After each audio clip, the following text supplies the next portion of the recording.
La vérité peut être inconfortable, mais elle est essentielle. Dans un monde où la nature suit ses propres règles, l'histoire d'Angel révèle que le cœur d'un père est plus fort que le plus vaste des continents. Abandonnant son foyer en Espagne, sa vie bascule dans la brutalité du désert africain. Ce n'est pas un aventurier, mais un homme simple, forcé par le destin de devenir une bête traqueuse, accompagné de ses 3 fidèles compagnons canins. Préparez-vous à une réflexion brute et réaliste sur le sacrifice, l'instinct de survie et les leçons que l'incertitude nous enseigne. Avant de plonger dans cette histoire fascinante, dites-moi dans les commentaires ce que vous pensez de la lutte d'un parent pour son enfant. Pensez-vous que ces récits de sacrifice peuvent nous apprendre quelque chose sur notre propre vie? Et si ce contenu vous inspire, abonnez-vous à la chaîne pour ne manquer aucune de ces histoires captivantes. Séville, en Andalousie, était le théâtre de l'existence la plus douce et la plus ordinaire que Angel ait jamais connue.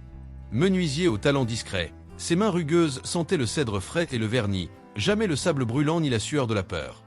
Il n'avait jamais cherché d'héroïsme, seulement la routine apaisante de sa vie, qui se résumait au rire cristallin de sa fille de 8 ans, Clara, et à la présence rassurante de ses 2 canes corso, Brutus et Léon. Brutus, l'aîné, était une masse de muscles griffères, dont le regard d'ambre cachait une sagesse tranquille. Il était le roc, celui qui marchait sans hâte, mesurant chaque pas. Léon, en revanche, était le feu, noir de jet, rapide, avec une énergie juvénile qu'il ne parvenait jamais à contenir. Et puis, il y avait Nero, le 3e, une petite créature nerveuse d'une race indéfinie, que Clara avait sauvée d'une poubelle et qui était devenue son ombre indéfectible. Ces 3 chiens n'étaient pas des animaux de compagnie. Ils étaient la trinité silencieuse qui cimentait la petite famille d'Angel après le départ prématuré de son épouse. Clara était l'opposé des canes corso. Fine, avec des traits sombres et une passion dévorante pour les cartes et les atlas. Elle rêvait de l'Afrique, une fascination née d'un vieux livre de contes. Un jour, l'occasion d'un grand projet de menuiserie à Tanger, au Maroc, s'était présentée. C'était un simple contrat, une chance de mettre de l'argent de côté pour les études de Clara. Angel, réticent mais plein d'espoir, avait accepté. Il avait tout vendu, gardant seulement l'essentiel et embarquant dans un ferry bondé, avec Clara serrant l'atlas délavé sur ses genoux et les chiens calmement disposés à ses pieds. L'air salé de la Méditerranée avait le goût de l'incertitude et de la promesse. Le début au Maroc fut d'abord simple, rythmé par le bruit des marteaux et l'odeur des épices. Mais le travail s'était terminé abruptement, et Angel s'était retrouvé avec l'équivalent de quelques semaines de salaire et un visa expirant. C'est à ce moment-là qu'un ancien collègue lui avait parlé d'une opportunité, presque un mythe, accompagner une expédition d'ingénieurs dans le désert, loin au sud, pour aider à monter des structures en bois pour des camps temporaires. C'était dangereux, lointain, mais la paie était exorbitante. Angel avait regardé Clara, son petit visage résolu devant une carte du Sahara, et avait pris la décision la plus lourde de sa vie. C'était juste pour un mois, jurait-il. Il la laisserait dans une famille de confiance à Ouarzazate, et irait chercher l'argent nécessaire. Mais le destin, ou peut-être l'inexpérience, ne lui avait laissé aucune chance. Le campement dans le sud du Maroc était d'une rusticité inattendue, un simple regroupement de tentes au bord d'un paysage qui commençait à murmurer le mot « Afrique » avec une brutalité croissante. Angel avait laissé Clara avec une cuisinière locale nommée Fatima, une femme au visage ridé mais bienveillant. Il avait gardé ses chiens, Brutus et Léon, les mastodontes protecteurs, et Nero, l'alerte. Leur tâche consistait à surveiller les matériaux la nuit. La catastrophe s'était produite une semaine plus tard, non pas par une tempête de sable, mais par un coup de téléphone qui n'aurait jamais dû passer. La voix de Fatima, brisée par la panique, lui avait appris l'impensable. Clara avait disparu. Elle s'était échappée du campement, laissant derrière elle une note écrite à la hâte, son écriture d'enfant déformée par la détermination. Elle voulait voir le vrai désert, elle voulait trouver les étoiles de son livre. Elle avait pris Nero, son petit chien maigre. Le monde d'Angel s'est effondré avec la netteté d'un coup de hache sur du verre. Ce n'était plus un père, c'était un instinct. La nature de l'Afrique, dont il n'avait fait qu'entrevoir la beauté dangereuse, s'était manifestée. Clara était en danger, sans nourriture, sans eau, avec juste un petit chien pour seule protection. Les ingénieurs, réalistes et pragmatiques, avaient parlé d'alerter les autorités, d'attendre l'hélicoptère. Mais Angel savait, chaque heure comptait. Il avait le flair et l'endurance de Brutus et Léon, et il avait la connaissance du terrain que lui avait légué un vieux berger andalou. En une heure, il avait rassemblé l'essentiel, une gourde d'eau pour lui, une autre pour ses chiens, quelques dattes et un vieux couteau de chasse. Refusant la logique et choisissant la folie du cœur, il avait bouclé les harnais de Brutus et Léon.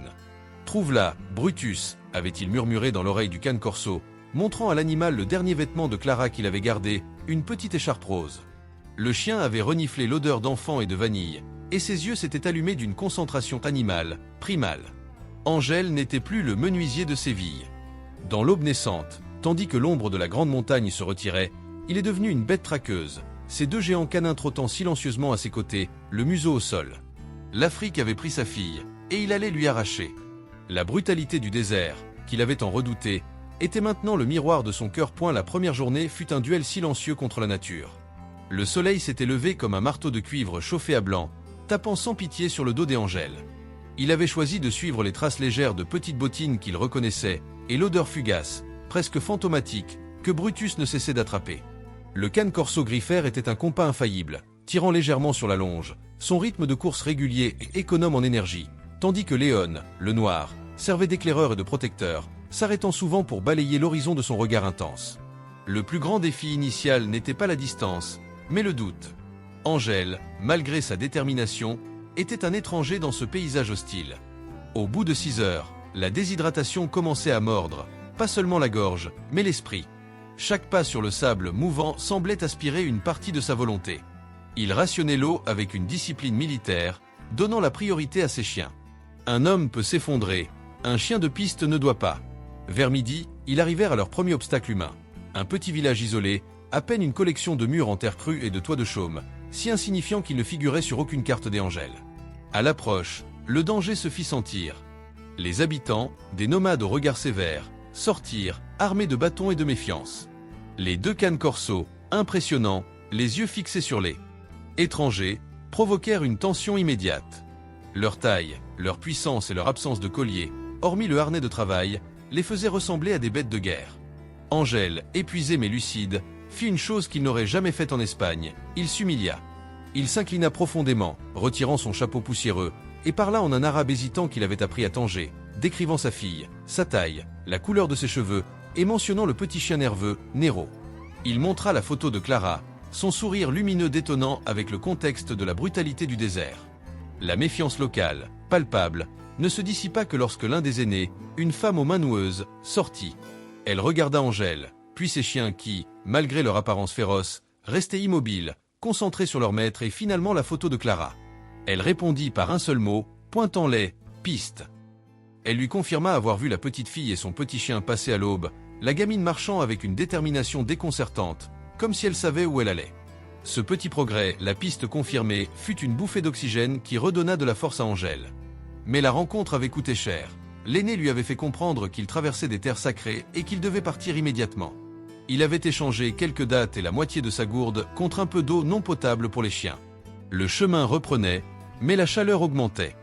Dans l'après-midi, le premier moment de véritable tension et de vulnérabilité se produisit. Le Cane Corso noir, Léon, le chien de l'action rapide, commença à montrer des signes d'épuisement. Son pas devenait traînant, sa langue pendait, et il trébuchait légèrement. Léon était le plus sensible à la chaleur. Il n'était pas construit pour l'endurance stoïque de Brutus. Angèle s'arrêta brusquement. Il s'accroupit dans l'ombre maigre d'un rocher isolé. Brutus s'allongea immédiatement, mais garda un œil ouvert. Angèle retira son propre t-shirt, le trempa avec ce qui restait de son eau personnelle, et le passa autour du cou de Léon pour le refroidir. Il massa les puissantes pattes du chien, murmurant des encouragements en espagnol. « Tiens bon, mon lion. On doit la retrouver ensemble. On est une famille, n'oublie pas. » Le geste, simple et désespéré, renforça le lien qui les unissait. Le public, s'il avait pu le voir, aurait ressenti la force brute de cette connexion. L'homme au milieu de nulle part, sa vie et celle de sa fille dépendant de la résistance de ces animaux. Angèle n'était pas seulement leur maître, il était leur guide, leur infirmier, leur raison d'être. Léon, après quelques minutes de repos et de soins forcés, se redressa avec un gémissement faible mais déterminé. L'incident avait servi de rappel brutal. Ce n'était pas une promenade. La vie de ses compagnons était aussi fragile que la sienne. Ils continuèrent dans la direction indiquée, et c'est là que la vérité sur la détermination de Clara apparut. Sur le sol, à l'entrée d'un lit de rivière asséché, Angèle découvrit un petit objet, une perle de verre bleu, issue du bracelet porte-bonheur qu'elle portait toujours. Il y avait aussi une marque à côté, faite avec une pierre, un petit N, pour Nero. Clara ne s'était pas perdue. Elle laissait des marques. Elle jouait au jeu du petit pousset, mais avec une résolution d'adulte. Elle savait qu'il la suivrait. Ce n'était plus une recherche, c'était une chasse à l'homme, ou plutôt, une chasse à la petite fille et à son chien. La découverte transforma la peur d'Angèle en une rage froide, alimentant sa ferveur. Il ne se sentait plus seulement responsable de la sauver, mais aussi de la comprendre. Quelle force motivait cet enfant à s'enfoncer seul dans l'inconnu, avec la confiance qu'il la rattraperait. La nuit tomba sur eux avec une rapidité africaine, transformant la fournaise en un froid glacial et le ciel en un dôme de diamants. Angèle avait trouvé refuge sous une petite corniche rocheuse. Il partagea les dernières dates avec ses chiens et s'allongea entre Brutus et Léon, utilisant la chaleur de leur corps massif pour se protéger du froid du désert. Le danger n'était plus seulement le manque d'eau, mais les yeux brillants qui patrouillaient dans l'obscurité. Les cannes corso ne dormaient pas. Ils montaient la garde. Brutus, en particulier, fixait l'obscurité avec une concentration telle que l'air autour de lui semblait vibrer. L'homme et les chiens étaient devenus une seule unité, silencieuse et redoutable, un îlot de vie têtu au milieu de l'immensité brute. Angèle ferma les yeux, la petite perle bleue serrée dans sa paume. Il savait maintenant que le chemin serait long, mais la curiosité et l'amour étaient désormais ses carburants. Il devait non seulement retrouver Clara, mais aussi découvrir ce qu'elle cherchait, et pourquoi elle avait ressenti le besoin de se lancer dans une aventure aussi périlleuse. Le petit village n'était qu'un début. Le vrai désert l'attendait. Il sentait que l'Afrique allait le dépouiller de son ancienne identité pour le forger en quelque chose de plus dur, de plus essentiel. Et la 3e journée marquait le véritable début de la transformation des Angèle. Le désert de pierre s'était lentement mué en une étendue plus sèche, le sol se fissurant sous la pression d'une chaleur infernale. C'était la zone de transition, le seuil de la savane, et un lieu sans pardon. Angèle avait une vieille carte topographique qu'il avait volée à l'un des ingénieurs, mais elle ne valait rien. Le paysage changeait trop vite, les dunes se déplaçaient, et les pistes d'animaux étaient plus fiables que les lignes d'encre. Il prit une décision radicale, un geste symbolique qui scella son engagement total dans cette quête. Il déchira la carte et jeta les fragments au vent. En faisant cela, il abandonnait la logique, la planification et la sécurité d'un monde ordonné. Il ne se fierait plus qu'à l'instinct de Brutus, à l'alerte de Léon, et à sa propre détermination brute. Ce n'était plus une recherche, c'était un pèlerinage forcé par l'amour, dicté par les règles primitives de la nature. La transformation était physique et psychologique. Le menuisier soigné et calme de Séville avait disparu. Sa barbe piquante le couvrait, ses vêtements étaient déchirés, et ses yeux, courdés de fatigue, portaient l'éclat dur et concentré d'un prédateur. Il ne marchait plus, il progressait. Le véritable changement, cependant, s'opérait dans sa relation avec ses chiens. Il ne les traitait plus comme des compagnons obéissants, mais comme des coéquipiers vitaux, des extensions de son propre instinct de survie. Brutus et Léon étaient le sens olfactif et la force qu'il avait perdue. Leur silence était sa boussole, leur énergie sa seule garantie de progrès. Il s'assurait qu'il buvait en premier, mangeait en premier. Son sacrifice pour eux était direct et inconditionnel, un échange silencieux. Je vous protège, vous me guidez vers elle. Ils rencontrèrent des obstacles qui auraient fait fuir tout homme sensé. Une nuit, ils tombèrent sur un nid de vipères à cornes, dont le sifflement s'éleva dans l'obscurité. Sans l'intervention immédiate de Léon, qui, avec une vitesse fulgurante, créa une barrière physique entre Angèle et les serpents, le voyage se serait arrêté là. La canne corso, malgré le danger, n'avait pas attaqué, mais avait utilisé sa taille et son hurlement pour effrayer les créatures, prouvant que sa force était au service de la protection et non de la destruction. Angèle, le cœur battant à tout rompre, avait remercié le chien en lui caressant longuement le cou. Il réalisait que la brutalité de l'Afrique était équilibrée par la loyauté inébranlable de ses compagnons. 2 jours plus tard, au milieu d'un bosquet d'acacias rabougris, la piste de Clara devint étrangement claire. Brutus s'immobilisa, gémissant doucement, puis commença à creuser frénétiquement. Angèle le rejoignit et, en dégageant la terre rouge, il découvrit son trésor le plus précieux, le t-shirt rose et blanc de Clara, celui qu'elle portait le jour de son départ. Il était soigneusement plié, et à côté, il y avait un petit nœud rose que sa mère lui avait donné des années auparavant. Ce n'était pas un signe de détresse. C'était un message clair. Clara était en vie, et elle était consciente de l'endroit où elle allait. Le t-shirt n'était pas un chiffon abandonné, mais une borne. En le tenant contre lui, Angèle réalisa la profondeur de l'esprit de sa fille. Elle ne jouait pas. Elle traçait une route. Le nœud rose, un objet de grande valeur sentimentale, était son acceptation du sacrifice. Elle savait qu'il le trouverait, et elle lui demandait de continuer. Le petit trou de terre révélait autre chose. Sous le t-shirt, un petit morceau de papier était plié, avec une écriture enfantine et appliquée. Ce n'était pas un message pour son père, mais un dessin, un lion, très stylisé, avec 2 grandes silhouettes de chiens à ses côtés. Au bas, était écrit un seul mot en majuscule, l'Atlas. La vérité frappa Angèle avec la force d'un poing. Clara ne cherchait pas simplement le désert, elle cherchait quelque chose de précis, un point qu'elle avait vu sur la carte du vieux livre. Elle se dirigeait vers la savane, là où, d'après les légendes locales qu'il avait entendues, la nature était la plus brute, mais aussi la plus pure.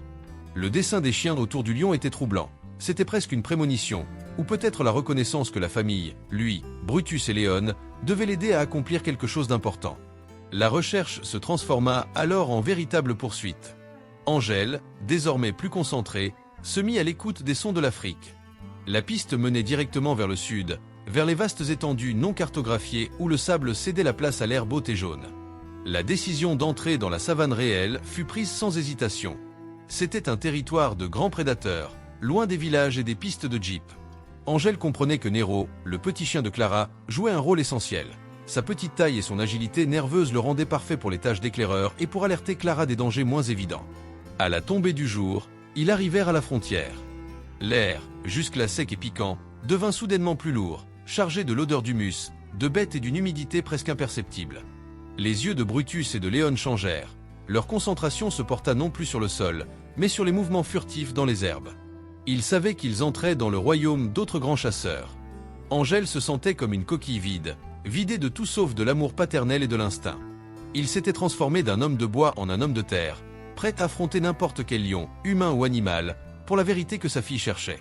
Il rangea le t-shirt rose, la seule preuve tangible de la proximité de Clara, et s'avança dans l'herbe haute, ses deux géants à ses côtés, prêts pour le véritable test de survie. Et la savane n'était pas un désert brûlant, mais un enfer vert, dense et trompeur.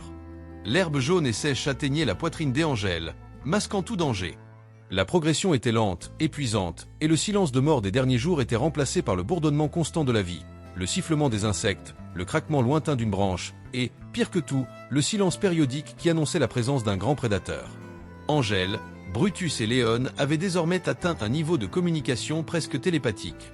Ils se déplaçaient en formation triangulaire, Angèle au centre, s'appuyant sur le moindre mouvement de tête de ses chiens. Brutus, le roc, prenait la gauche, dégageant le chemin avec sa masse tranquille.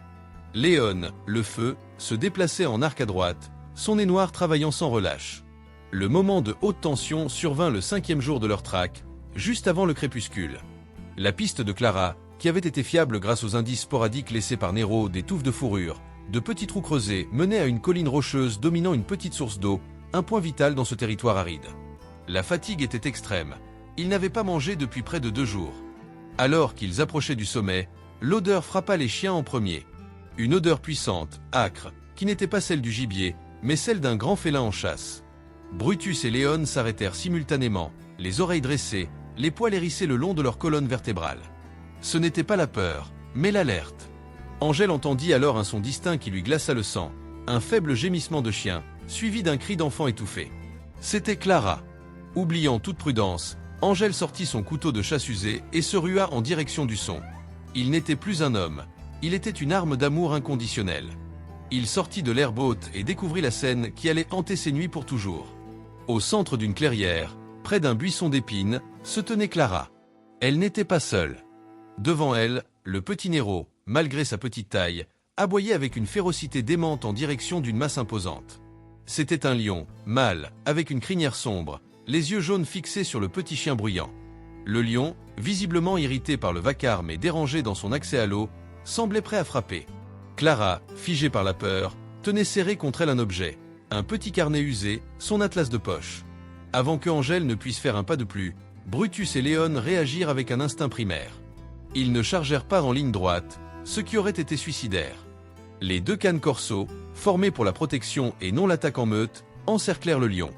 Léon, le noir rapide, se plaça sur l'aile droite du félin, utilisant son agilité pour attirer l'attention du prédateur par des mouvements rapides et des feintes, ses aboiements gutturaux brisant le silence. Brutus, le griffeur massif, prit la position la plus dangereuse. Il s'interposa entre le lion et Clara, déployant toute sa masse et sa force contenue. Il ne fit aucun bruit, se contentant de fixer le lion, une montagne de muscles immobiles, ses crocs découverts dans un grognement bas et continu qui venait de sa poitrine. Les 2 chiens encadraient le lion, créant un périmètre de défense impénétrable. C'était l'image même de la force du lien familial. 2 cannes corso, 2 fidèles sentinelles, tenant tête au roi de la savane pour protéger leur cœur, l'enfant. Le lion, surpris par la coordination et la taille de ses adversaires, hésita. Ce n'était pas une chasse facile. Les chiens étaient trop grands, trop déterminés. Angèle saisit cette seconde d'hésitation. Il se précipita vers Clara, la tirant violemment derrière lui. Clara. Au même instant, le lion, refusant la défaite, fit un pas agressif vers Brutus. Ce fut le moment de la rupture. Brutus, le chien le plus calme, lâcha un hurlement de rage pure et se lança en avant, non pour mordre, mais pour percuter l'épaule du lion, le déstabilisant par l'impact de sa masse. Le choc fut terrible. Le lion rugit, mais l'action de Brutus lui fit perdre l'équilibre. Léon saisit l'occasion, sautant légèrement en arrière et, dans un mouvement de protection tactique, mordit l'air juste devant le nez du lion, renforçant l'avertissement. Le prédateur, sentant que cette bataille coûterait plus cher que la récompense, et dérangé par l'arrivée d'Angèle, prit la décision de fuir. Il pivota avec grâce et disparut dans l'herbe haute, ne laissant derrière lui que l'odeur musquée de la fureur. La tension se relâcha comme un ressort brisé. Brutus et Léon, tremblants mais indemnes, s'effondrèrent immédiatement, non de fatigue, mais de l'adrénaline pure qui les parcourait. Angèle s'agenouilla près de Clara, serrant sa fille contre lui, les larmes et la poussière se mélangeant sur son visage. Le silence revint, seulement brisé par la respiration haletante des chiens. Clara, après avoir pleuré sa peur, souleva le petit carnet qu'elle tenait. Ce n'était pas l'atlas, mais un cahier à spirale, arraché à son milieu. Sur une page, il y avait le même dessin, le lion encadré par les deux grands chiens. Mais sous le dessin, il y avait un texte écrit par un adulte, la même écriture que celle trouvée sur une des cartes abandonnées par les ingénieurs. C'était une note, le Quaderno de Botanico Desaparecido. La dernière entrée, datée de plus d'1 an, parlait d'une vieille légende locale. La tribu de l'air raconte que le grand lion n'est pas un prédateur, mais un gardien. Le cœur de la savane est protégé par 3 entités, la force, le lion, l'agilité, le vent, et la loyauté, les chiens du village. Ils disent que ce n'est que lorsque l'amour inconditionnel se manifeste que l'on peut accéder au vrai lieu de la Renaissance. Clara regarda son père, ses yeux reflétant l'héroïsme de Brutus et Léon. Elle n'avait pas cherché le danger, elle cherchait le lieu de la légende pour prouver la force de leur amour. Le voyage n'était pas fini, mais la vérité, la force du lien qui les unissait avait été prouvée face au danger mortel. Le silence qui suivit l'affrontement n'était pas l'absence de bruit, mais l'écho d'une vérité primordiale. Après avoir soigné ses chiens et réconforté Clara, Angèle, guidée par les notes du carnet du botaniste et le pressentiment de sa fille, avança vers le lieu de la légende. La savane, jusqu'alors une ennemie impitoyable, s'ouvrit pour révéler une petite vallée, abritant un point d'eau constant et nichée dans les rochers, une aldeia, un hameau oublié. C'était le village des contes, le lieu de la Renaissance, mentionné dans le carnet. Les habitants, des chasseurs-cueilleurs au mode de vie ancestral, observaient la nature avec une sagesse immuable. Ils avaient vu la confrontation. L'aînée du village, une femme dont les yeux semblaient contenir les étoiles, expliqua à Angèle, le grand lion est le gardien des épreuves. Vos bêtes, les chiens de la loyauté, ont prouvé la pureté de votre intention. Vous n'êtes pas venus pour prendre, mais pour aimer. Elle expliqua que le petit Nero, par son courage insensé face aux prédateurs, avait servi de catalyseur, le chaînon manquant entre l'instinct sauvage et le sacrifice humain. Angèle passa 3 jours dans cet endroit, 3 jours qui valaient 30 ans de sa vie précédente. Il y a compris que le désert ne l'avait pas rendu brutal, mais essentiel. Il avait dépouillé sa vie de toute superfluité pour ne laisser que ce qui importait, l'amour inconditionnel pour Clara et la loyauté de ses compagnons. Le menuisier était mort, le traqueur était né. Le véritable test vint lorsque le moment de partir arriva. Clara, désormais guérie de sa peur mais illuminée par l'accomplissement, ne voulait pas s'en aller. Elle avait trouvé son point sur la carte. Papa, ici, je sais pourquoi maman aimait ces histoires. Ici, notre cœur est le plus fort. Je ne suis pas perdu, je suis trouvé. Son refus n'était pas une rébellion, mais l'affirmation d'une transformation. Elle avait accompli son pèlerinage pour prouver que, même dans l'immensité de l'incertitude africaine, leur famille était indivisible. Angèle, le cœur gonflé d'une fierté qu'il n'aurait jamais imaginée, ne la força pas. Il négocia avec l'aîné et décida de rester 1 mois de plus, travaillant le bois pour la communauté, utilisant enfin son talent d'artisan pour réparer les structures du village, en échange de nourriture et d'eau. Il enseignait à Clara les rudiments de la survie, et Clara lui enseignait, par son regard neuf, la beauté brute de l'Afrique. Le retour fut différent. Il ne fuyait plus. Il progressait avec une confiance tranquille. Le voyage de retour vers le nord, vers la civilisation, dura 2 semaines. Angèle, amaigrie mais les yeux vifs, marchait la tête haute. Brutus et Léon, parfaitement synchronisés avec lui, ne marchaient plus, ils régnaient sur l'espace autour d'eux. Leur corps massif n'inspirait plus la peur à Angèle, mais la gratitude. L'impact de leur voyage résonna longtemps après leur retour à Tanger. Angèle ne retourna jamais à Séville. Il avait appris que l'ordre et la sécurité ne valent rien sans la force intérieure pour les défendre. Il trouva un nouveau travail, un travail de gardien et de guide, impliquant la sécurité et le déplacement, où ses chiens et son expérience du désert étaient des atouts inestimables. Clara, l'enfant aux atlas, devint une jeune fille au regard profond et à la résilience inébranlable. Elle avait appris que la plus grande aventure n'est pas de trouver un lieu, mais de se trouver soi-même dans l'épreuve. La leçon ultime que l'incertitude leur a enseignée est que le cœur d'un père, lorsqu'il est alimenté par l'amour inconditionnel, est capable de créer une alliance invincible avec l'instinct pur. Angèle avait affronté le roi de la savane avec pour seules armes sa volonté et 2 chiens de garde, et il avait gagné. Ce n'est pas la brutalité qui définit l'Afrique, mais l'harmonie implacable de la vie et de la mort, et la certitude que dans la lutte pour l'autre, on découvre sa propre force. Leur voyage, né d'une disparition, s'est achevé sur une révélation. La famille était leur seul véritable foyer, et sa défense était la plus haute des vocations. Ils avaient quitté l'Espagne en tant qu'individus, et étaient revenus en tant qu'unité forgée par le feu. Si cette histoire vous a touché ou fait réfléchir, partagez-la avec quelqu'un qui pourrait aussi en tirer des leçons. Et dites-moi dans les commentaires quelle partie vous a le plus marqué et pourquoi. Votre soutien, en vous abonnant et en interagissant, aide à faire vivre ces récits et à les partager avec d'autres passionnés de la nature et de la vie.